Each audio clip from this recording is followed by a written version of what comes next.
Buenas tardes, os voy a contar una historia. Mi nombre es Steel Shiner y desde hoy quiero iniciar algo parecido a un roleo narrativo sobre los personajes a la vez que hago gameplay. Empecemos con el viejo Garon Sardu, que no siempre se llamó Garon ni tampoco fue un orco. Sus orígenes se remontan a unos 13 o 14 años en tiempo humano. ¿Verdad? No sé cuántos años habrán pasado dentro del juego. Él se despertó siendo un no muerto en el servidor Dunmore. Como otros tantos renegados, en sus primeros meses fueron un infierno absoluto, dado que la Alianza siempre daba fuerte por aquella zona. Él con el tiempo fue progresando tanto ascendiendo dentro de la escala al servicio de la reina Alma en Pena, pero mantenía su fe en la filosofía de Thrall y el concepto de horda que se formó tras la Tercera Guerra. Como destacado brujo y alquimista, experimentó creyendo, principalmente él creía, que el objetivo de la reina Alma en Pena era recuperar su vida, volverse de nuevo humana. Así que en secreto estuvo experimentando con pócimas, hasta que consiguió que de alguna manera detener el proceso de putrefacción de los renegados e incluso devolverlos a la vida. Sin embargo, cuando el jefe de boticario descubrió lo que había hecho, le quitó la fórmula sin decir nada. Simplemente le dijo que no era el momento adecuado porque la guerra contra la Alianza estaba en su punto álgido. Se había desvelado que en Ventormenta quien estaba gobernando era Onyxia y la amenaza de Naxxramas se estaba acercando. Lo que Garon no supo, Ulairi, en aquel entonces se llamaba Ulairi, lo que no supo era que el jefe de boticarios quería su fórmula para, llegado el momento, ser el que se llevara los laureles. Tuvo suerte de poder huir cuando se abrió el portal oscuro. Fue enviado como avanzadilla a Terrayende y allí, lejos del influjo de la asociación de boticarios, pudo desarrollar sus prácticas. Con el tiempo alcanzó suficiente fama y llegó a ser conocido como Fuego Oscuro. Sin embargo, siempre en él pesó el hecho de que tanto la Horda como la Alianza estuvieran continuamente enfrentados, y hizo todo lo posible para colaborar con los Draenei y los Elfos de Sangre para firmar la paz ante los Naaru y la victoria definitiva contra Illidan en el Templo Oscuro. Una vez vuelto a Azeroth, continuó su viaje y fue continuando su viaje y experimentando con pócimas y suficientes artefactos, porque de alguna manera, al llamarse Fuego Oscuro, empezó a tener ciertos recuerdos, pero no sabía cómo enfocarlos. Obviamente era consciente de que en un pasado él había sido humano, como otros tantos habitantes del Lordaeron. Sin embargo, había una espina clavada, como él decía medio en broma, tenía un gusano atravesado en la garganta que no dejaba de hurgarle. Parte era literal, sí. Varios. Pero bueno, eso es otro asunto. El caso es que continuó con sus estudios, continuó con sus investigaciones, y en el momento en el que Rey Exánime se alzó, decidió que era el momento de explorar los orígenes de la plaga y viajó a Raka Norte. Allí pudo, formando parte de la Cruzada Argenta, dio punto y final a la Cruzada Escarlata. Sin embargo, se enfrentó a un caballero humano que no era lo que aparentaba. Caso que cuando en mitad del combate aquel caballero moribundo cayó sobre él, le pareció reconocer unos rasgos, aunque esa idea permaneció en su mente muchos años después, sin saber exactamente de qué se trataba. Notaba cierto vínculo con aquel muchacho, con aquel soldado de la cruzada, aquel fanático que odiaba a los no muertos y odiaba a los orcos. No sabía por qué, pero le resultaba familiar. Sin embargo, decidió quedarse en Raca Norte y cuando finalmente en Puerta de Cólera la sociedad de boticarios traicionó tanto a la Horda como a la Alianza, motivados por Barimazra, él se encontraba de vuelta en Undercity, en Entraña. Fue la mala fortuna de descubrir que su experimentación había sido utilizada para crear el añublo, y pensando que por aquello podía haber sido condenado tanto por su querido Thrall o la reina Alma en Pena, dado que ese arma tan devastadora aniquilaba a vivos y a muertos, quiso huir con la fórmula original. En ese mismo instante, tanto la Horda como la Alianza atacaron Undercity y él sufrió una explosión que le hizo caer en el lago Lordamer. Cayó inconsciente al agua, pero cuando se despertó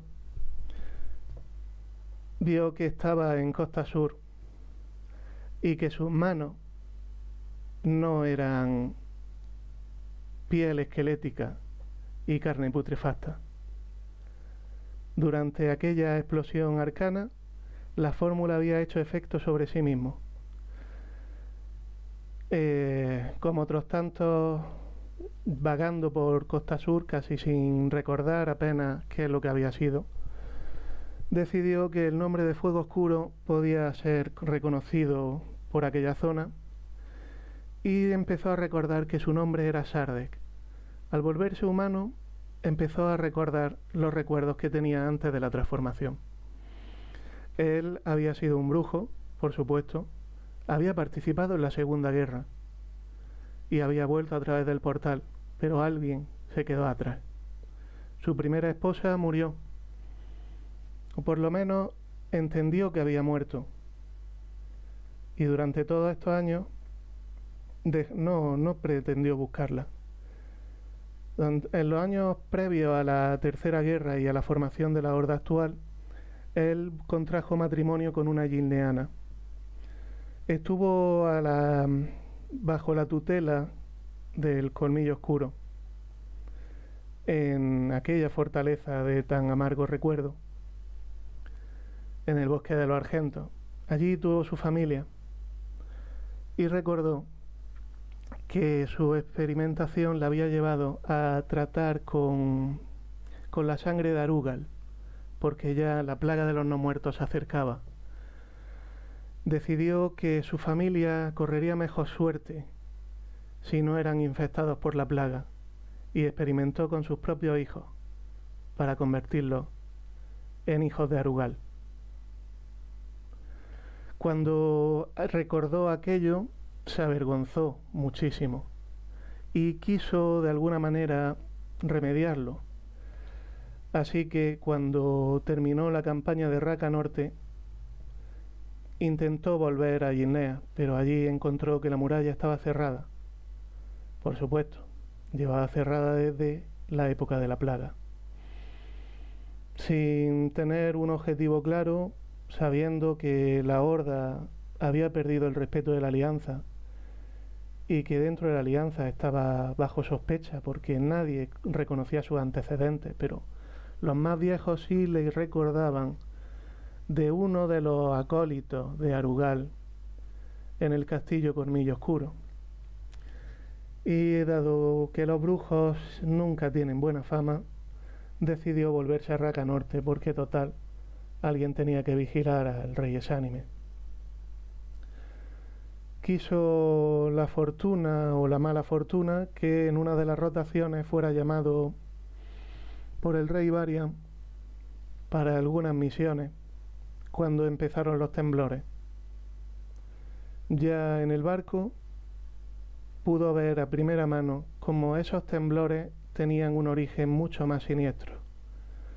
En un atardecer bastante hermoso por las costas de Raca Norte, el cielo se tiñó de rojo sangre y la silueta de a la muerte cubrió el cielo. Su barco naufragó y cuando lo encontraron no era humano. Sardek, posiblemente a causa de la cantidad de magia arcana desatada durante el despertar de la muerte, o algún tipo de catálisis que hubiera realizado la cantidad de pócimas con las que seguía experimentando, se había convertido en guardián. También cuando recuperó la conciencia terminó de desbloquear todos sus recuerdos. No había estado experimentando con su hijo. Intentó evitar que Arugal experimentara con su hijo, poniéndolo a salvo en Gilnea, junto con su segunda esposa. Recordó que había llegado a conocer a dos de su hijo. El pequeño todavía era un bebé cuando marchó a luchar contra la plaga. Se llamaba Cuchulain. El mediano siempre jugaba con animales. Tenía un futuro como cazador. Y su hijo mayor se había ido, reclutado por la Cruzada Argenta. Bueno, lo que sería la Cruzada Escarlata en aquel momento. Su hijo mayor fue reclutado por la Mano de Plata. Había sido uno de los paladines de la Mano de Plata durante la Guerra de la Plaga, a las comandas de Arthas. Después de recordar esto, pues quiso volver a Guinea, dado que la puerta se había abierto y los Wargen se habían liberado.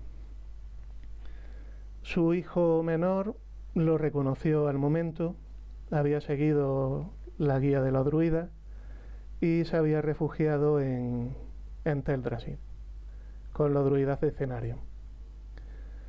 Su hijo mediano no lo aceptó demasiado bien. Le dijo que con tantos años que había estado desaparecido no merecía llamarse su padre y simplemente se largó a los bosques a seguir cazando a los renegados. Aquello a Sardek Fuego Oscuro no le sentó demasiado bien, dado que aún recordaba lo que era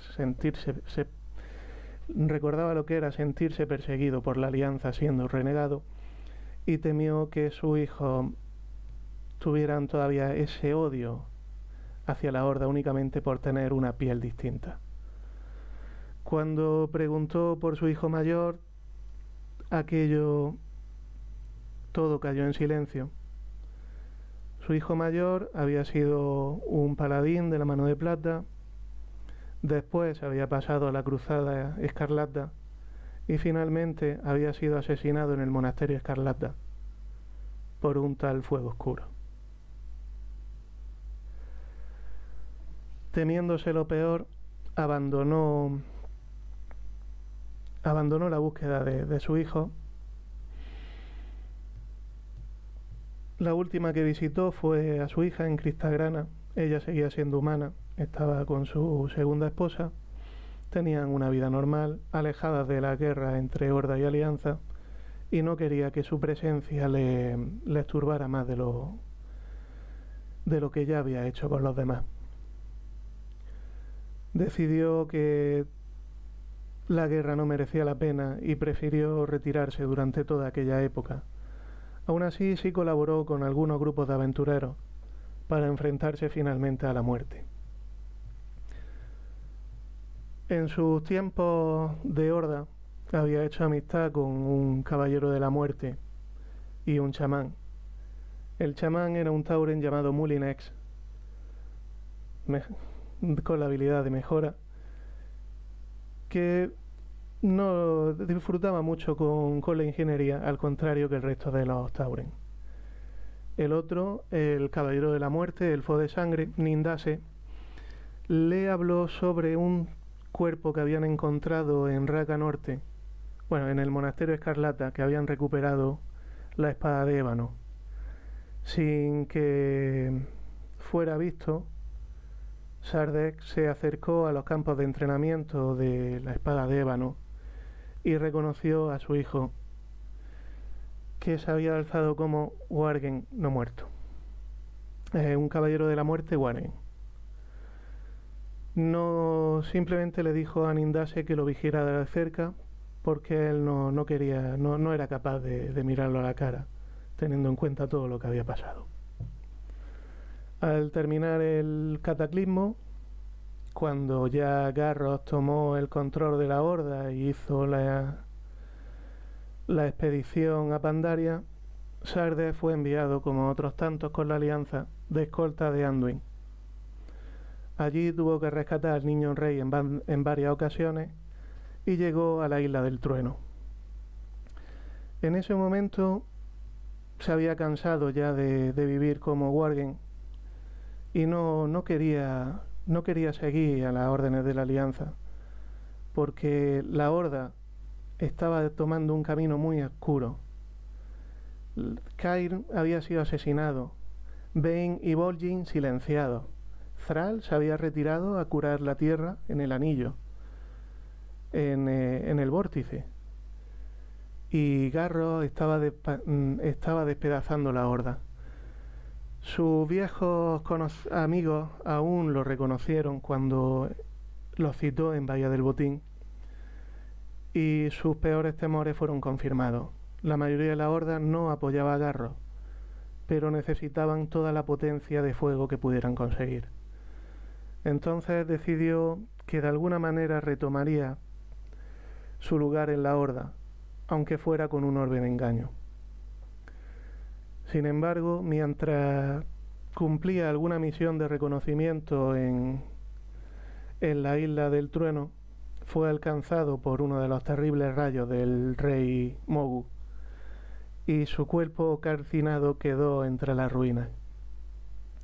Allí fue encontrado por dos hermanas elfas, Fosita y Ophidian, que sin saber exactamente qué es lo que era, un amasijo de carne y hueso carbonizado, lo recogieron con la intención de que algún sacerdote pudiera curarlo. Con alguna magia extraña, nuevamente el cuerpo pudo ser reconstruido en el cuerpo de un orco. Y cuando recuperó ya la conciencia, recordaba todo el periodo de la alianza que omitió y por fin pudo reunirse abiertamente con sus antiguos conocidos. Vencieron a Garros y después de aquello se sintió que Pandaria era un sitio hermoso, que la guerra era cosa de jóvenes y él seguía apoyando la paz. No le interesaba luchar ni a nombre de la Horda ni a nombre de la Alianza. Él simplemente decidió quedarse con su huerto y ofrecer sus conocimientos de demonología a cambio de un precio razonable.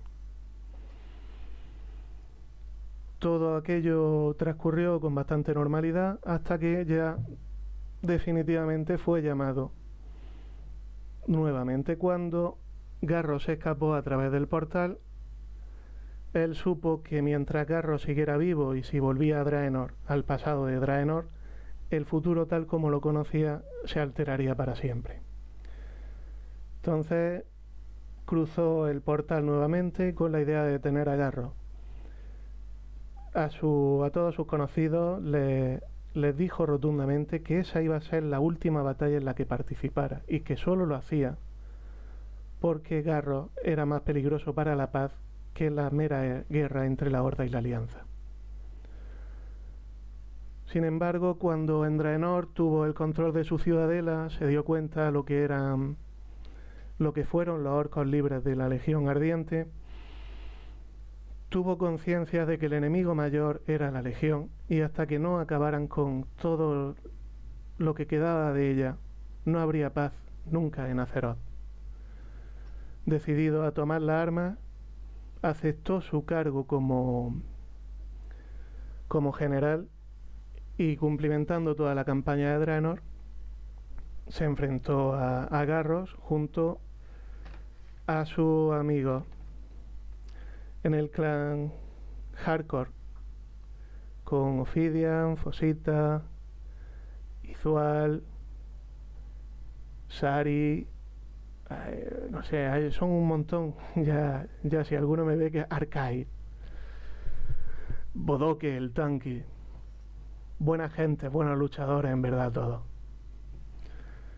Pero con el tiempo, eso es lo que pues suele pasar. Un brujo tan mayor, tan curtido en tantas batallas, no puede aguantar el tirón de los jóvenes y buscó nuevamente algún retiro.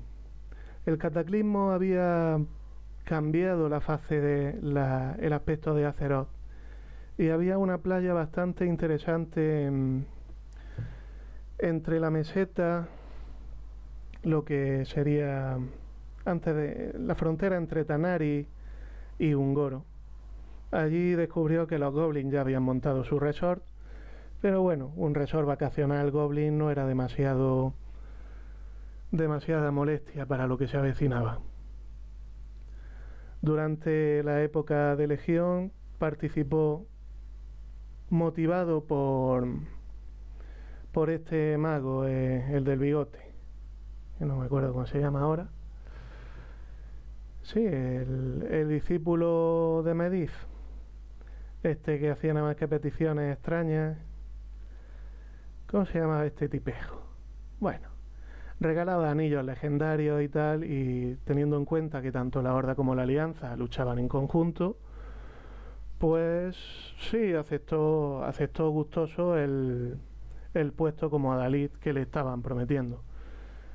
También fue llamado por algunos compañeros de profesión la renombrada cosecha oscura, y después de un asalto fallido a una dimensión demoníaca, consideraron que era bastante apto para ser el líder. Entonces, ya como general de Draenor, adalid de Azeroth y líder de la cosecha oscura, con un poco de los humos subidos, decidió que a ver si ya de alguna vez lo podían dejar descansar. Terminó la legión, se unieron a Illidan, viajaron a Argus, derrotaron a Sargeras y por fin creyó que pudo descansar. Se volvió a su resort vacacional esperando que no pasara nada más, y sin embargo pudo ver de primera plana como una espada gigante descendía sobre Silizu y se clavaba en la faz de Azeroth.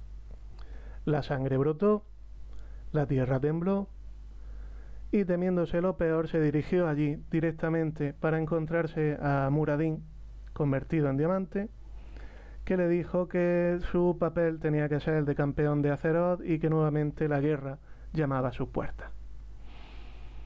Teniendo en cuenta que durante Legión Bolin había nombrado líder de guerra a Sylvana, Garon Shaddu, que es una traducción de Fuego Oscuro, decidió que si Sylvana había sido nombrada por Bolin, todo lo que haga Sylvana está bien hecho. Sin embargo, actualmente, a fecha de hoy, después de haber unificado a los Zandalari y haber purgado un poco los problemas con la secta de los trolls de sangre, habiendo hurgado ligeramente qué es lo que se mueve bajo Azeroth, eso que se tantea que puede hacer N'Zoth, la amenaza de los Nagas. Aunque bueno, la destrucción del árbol fue bastante duro, bastante desastroso en verdad. Su hijo Cuchulain murió intentando rescatar a los habitantes de ese árbol, pero Garon no siente rencor hacia la jefa de guerra. Presiente que un mal acecha, un mal mucho más tenebroso que una simple guerra entre facciones, y si no luchan ahora, y el enemigo será demasiado poderoso para cuando puedan enfrentarlo. Visto también cómo desde la alianza hacia la Horda solo hay desprecio, que la Horda sí son luchadores, son guerreros fieros. Buscan su lugar en la batalla. El honor es guerrear. Sin disimulo, sin dobleces, directamente, a pesar de las operaciones ocultas de Liliana y Nathaniel. Pero son cosas que Garon considera que hay que hacer. Pues bueno, hasta aquí el resumen. Ya poco a poco iré desgranando más partes de la historia actual, excepto la parte correspondiente a la unificación de los Tauren Monte Alto y los Elfos de la Noche de Suramar. Lo único que puedo mostraros es cómo Garon ha conseguido convencer a los Makar para que se unan a la Horda, y tiene un viaje planeado a Draenor nuevamente. Aunque también le llama la atención el hecho de que una sastre temporal, sí, le necesita para remendar ciertos desgarros en el espacio-tiempo. Y bueno, para un viejo brujo como Garon, que ha luchado contra diosas y demonios, si el tiempo se está resquebrajando, a falta de una tarde, mejor son brujos. Espero que esta introducción os esté gustando. Dadme like y espero que me sigáis a lo largo de estos días conforme voy avanzando con este roleo narrativo. Ahora, en el siguiente corte, voy a ir con Garon para cumplir la misión de los Makar, y después este personaje desaparecerá intentando remediar el tiempo. Aún no sabemos la suerte del hijo que le queda vivo, Diarmait. Él está con la Alianza, está ayudando a Jaina Valiente en Kultira, y sin embargo, bueno, parte de la historia que tiene que ser desvelada también, teniendo en cuenta que Sylvanas tiene planes con el cadáver del hermano de Valiente, y todo lo que estamos viendo con Gobernales, que ya a Rexxar no le parece bien. Bolin es un espíritu ahora mismo consejero que no está diciendo claramente si le parece bien lo que hace Sylvanas o no. Me queda por avanzar esa parte de Imperio Zandalari también. Así que nada, vuelta a la batalla.